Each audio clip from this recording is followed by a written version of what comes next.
That's a good way to start this, Ryan. Wes Anderson has a new movie. If you're a Wes Anderson fan, which I think we both are Wes Anderson fans. Yes. Wes Anderson and his usual cast of characters and a few more in The French Dispatch, which will be opening Friday, October 29th. Benicio del Toro, Adrien Brody, Tilda Swinton, Bill Murray, and the list goes on and on and on and on and on. Takes place in and around the French Dispatch of the Kansas, some Kansas newspaper that Bill Murray back in the day got a French version or a French magazine out of.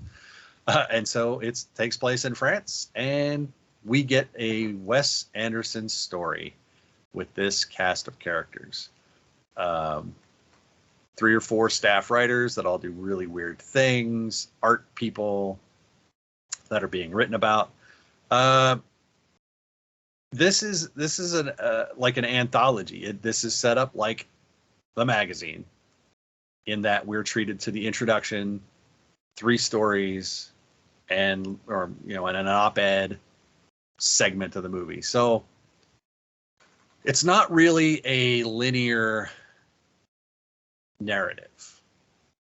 Like even as wacky as all his other movies are, there's at least a narrative that runs from point A to point B, and this one doesn't really have that. It's this set of stories that take place under the umbrella of the French Dispatch. So I don't know how you felt about it. I just felt it was a little just disjointed in terms of watching the film. Yeah, not that bad stuff. No, I mean, I there's a part of me that wants to reserve the right to, in 5 years from now, to say that I totally didn't get it, and now I do, and it's brilliant. But at least it was, this is essentially the last issue of this magazine. The publisher has died, and they're just kind of we're going to go in and hit on the main stories and kind of dance around the obituary that is also included, because Bill Murray, who is the editor, his character, has said that when he dies, the magazine is done. That's it. It's over. Yep. And so, we get to meet some of the quirky staff, and some of that stuff is fun for anyone who's worked in a newsroom, because it's not that far off. And that's kind of how Wes Anderson works, in that there is a lot of realism in his fantasy. Right. But I think that because there's no through story, and it doesn't really focus on some of the things that I was particularly interested in, like the obituary, like some of the more inter-office interaction between some of the characters and things. It just ended up feeling like it really had no point. It was kind of this empty little walk through, a menagerie of Wes Anderson thoughts. Yeah, it was the 3 main stories. So it was like he had 3. He's like, well, I've got 3 ideas I could do, and he couldn't decide on any of them, so he did them all. But he didn't. They didn't cross. They didn't mingle. It literally, it's this short film and this short film and this short film by Wes Anderson, and they frame it as the final issue after the death of the publisher. So that doesn't make the individual pieces, in my opinion, any less kind of whimsical than any other Wes Anderson work. But the fact that it's 3 individual pieces and isolated pieces kind of takes away from that overall thing. Now, you're a published writer. You have written. I have frustratingly written. I would like to say 2 things about this from the writing standpoint. Bill Murray always gave the writers he has for this magazine are both talented and eccentric. Yes. And his favorite piece of advice to all of the writers when he's reviewing their work is try to make it sound like you wrote it that way on purpose, which most of the time is preceded by the fact that he's telling them that it's terrible. Yeah. But try to make it sound like you wrote it that way on purpose, which means make it sound like it's artistic and not just bad. And then the other thing is that this whole thing, everything everybody writes in this, it makes purple prose seem, almost desirable, just because it's pervasive. It's not like a spot of purple prose. It's like literally every article is nothing but purple prose. Yeah. Just way too wordy, way too flowery. Well, and they do joke about that. Yeah. But sometimes acknowledgement doesn't equal forgiveness. Right. So, it's like, this is way too long. Well, what am I going to cut? What am I going to, let's just go with it. And maybe part of the problem is what would you cut from this? It's very ornate. If it was architecture, it would be Baroque. Yeah. So a lot of times. So, but the film is, the little segments are the stories they're telling are so whimsical that the prose seems to fit, even though it's terrible. Just from a technical standpoint, it's just terrible. But the writing actually matches the story they're telling. So it's a very weird dynamic. I wish we'd have had more of The Office, or more interplay between all these writers, or we'd cut the stories up a little bit, or somehow characters from one had passed through another somehow, but that doesn't really happen. So it is really these three separate films, which you might think, oh, I get to see 3 Wes Anderson films for the price of one. And that might normally be a good thing, but I don't know that in this case it really is. I don't know that it's not 80% of Wes Anderson is still more entertaining than 100% of a lot of other people. And so it's entertaining, but it's not the best Wes Anderson movie, even though it's clearly a Wes Anderson movie. Does that make sense? Yeah. Well, no, yeah. And I think, I kind of, sort of jokingly said as I came into the theater that those of us who have loved his films are somewhat to blame for this one, in the sense that we've, given him such leeway and loved what he does.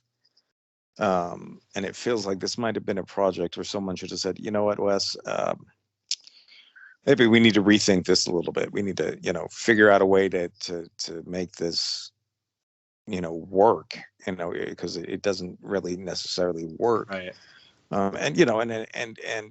Is that by establishing the French Dispatch as a character itself? And I think maybe, I think that, the staff, more, to me, that's where the meat of the story should have been. It's supposed to be sort of about this editor, but it's really never about the editor. Right. It's little interludes and things, but so I don't know. I don't think it was bad. It's not that I didn't enjoy aspects of it. It just didn't amount to, I guess it just wasn't very satisfying. It was, I don't want to say all sugar, but there was a lot of sugar there and not a lot of substance. So yeah. No, I can't disagree. I think diehard Wes Anderson fans will be okay with it. But this would not be the movie you would use to try to convince someone to be a Wes Anderson fan. There's other choices you could make. I guess the problem is you can compare this to a lot of his other films in a lot of ways and be like, well, it worked better in that film. The large cast can be a little unruly, but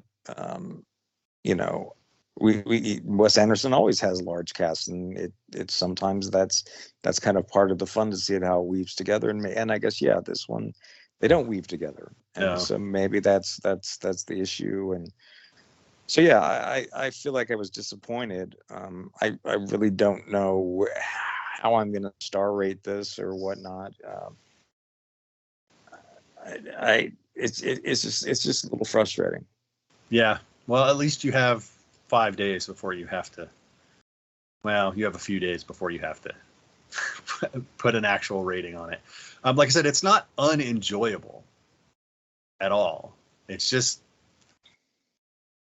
not quite up to the bar, I guess, that we've set for him. So sadly, Elizabeth Moss is in this, and you barely see sort her. of. I mean, yeah, and I mean that's just crazy. I mean, I would have loved to have seen any one of these. Might have made a really good 90-minute film. Any one of these segments, especially the art. Yeah, the art with Benicio del Toro and Seydoux and Tilda Swinton, because Tilda Swinton in anything, but that was probably my favorite article. But yeah, and I agree, but I can't help but wonder if it's also because that was the first, and I wonder if by the time you get to the second and third, if you've suddenly realized kind of what it is, and that's where the disappointment is kind of kicked in. And I don't know if that's true, but everyone seemed to respond to the first one pretty well. yeah, and well, I don't know. The second one was the youthful rebellion. Yeah. With Timothée Chalamet, who, for all of the non-moding that he does in Dune, this of course plays like a Wes Anderson, I don't know, French Resistance film segment, and he's over the top, even though he's not like Steve Martin, wild and crazy guy, but everything he does is 11. Even his restraint is at an 11, but it's a very active restraint, if that makes sense. I mean, he's because he's very cool and just kind of a weird character in that setting. But that whole setting is just odd, even for Wes Anderson. So now I'm still not on the Timothée Chalamet board yet. I'm not on that bandwagon yet. Not after this and not after Dune. But our opinions on Dune may or may not match the mainstream at this point. But yeah, no. And then the third segment was just narrated by Jeffrey Wright, who's great, but it's a story about the police chef. Yeah. And it's just like, what? So again, but snippets of each of those two were okay, but overall, I think the first one was the best, the best whole item. And so, but yeah, the whole film suffered as a result. So, yeah, The French Dispatch opens October 29th. Exclusively in theaters again. Another exclusive. You won't be able to stream that day and date, which again I think we need to get back to. So that will be interesting to see how that kind of stuff plays now that people have gotten Dune day and date and all of these other things day and date. We'll see how stuff stacks up. We have a couple screenings this week for films that will be coming out in the next couple. We have more screeners down the road because Hollywood is back and giving us films, and that is a wonderful, wonderful thing that we all want to see and need to see happen. Not just for our own state of mind, but for the state of film. That's my opinion. Take it or leave it. Your mileage may vary. Stay with us. We'll be back with more of those. But until we do, stay safe. Like us, follow us on social media. You know the drill. And until we get back to you, I am Mark. That is Ryan. Bye, Ryan. See you guys. And we'll talk to everyone later. Bye-bye.